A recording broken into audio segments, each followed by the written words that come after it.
Hi, I want to share with you today something that is important about personal stress and how it affects us. Personal stress affects every aspect of our lives. That's why it's important to manage actually what's going on with us personally in our lives and not just at work. Personally in our lives, we have chronic things with our kids and our spouses and our families and our personal health and all the many things. Maybe we have even special need children or family members that we have to be with and handle in addition to all before we even get to work. With that being said, that creates the stress hormone and increases the stress hormone cortisol. Not all stress is bad. There's stress that's the adrenaline and exciting and that moment of like when you're just so thrilled about things, maybe the race or your team. But then with adrenaline, when it's over with, it slows down, it's released, and you feel good and you're back to calm. Your race is over. With cortisol, it's a constant drip in your body, causing constant illness in your body. It literally changes your cells in your body. One of the things, now we've kind of known that because stress has been linked to the top two killers of people in the United States. One first being heart disease, second being cancer, even. But what I'm talking about is a study done by Yale. Yale said that chronic stress released in the body, the cortisol, get this, actually changes and shrinks the portion of your brain that makes decisions. And so your conscious part of your brain. And it increases your habitual part of your brain, which is just responding by habit. You're not actually thinking about it. You're not giving it a new thought.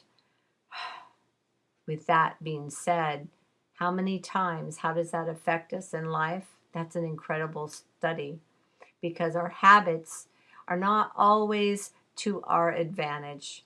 An example would be, say you have a new diet and you're trying to lose some pounds, say whatever, for a special event or something, or just for your overall good health.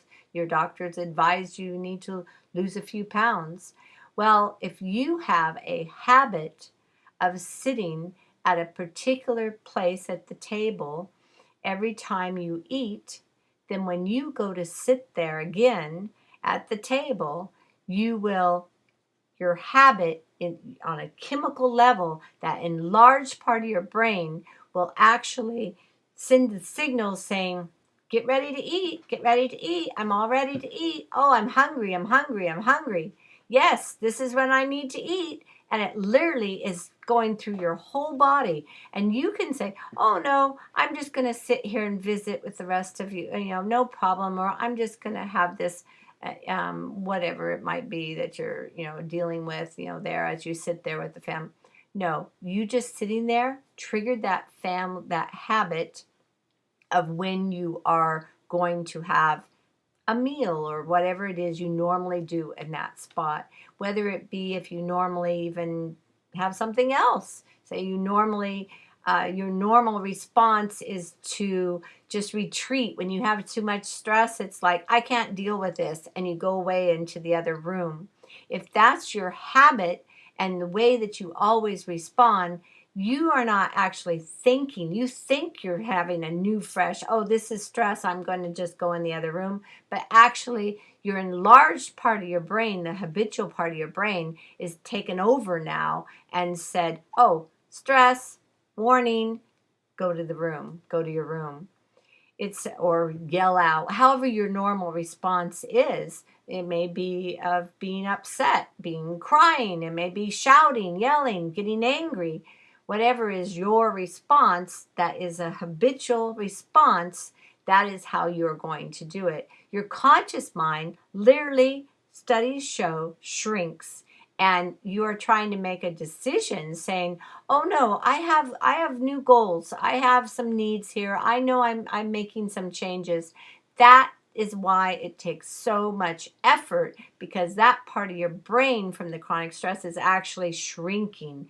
Every time you have it, you have less willpower and stronger and larger habitual thinking. It's just autopilot, autopilot. You probably, if you don't realize how much of your day is just auto responding, what you're going about, how you grab your coffee, how you respond to certain kids during the day, anything of that nature is actually a habit.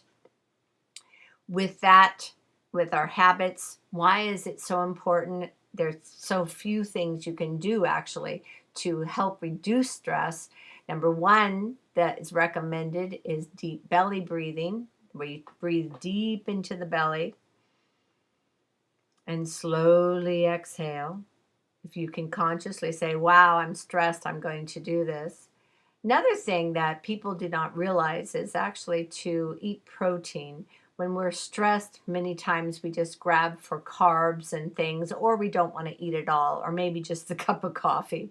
But with that, we're actually not helping our stress at all. We're actually increasing it.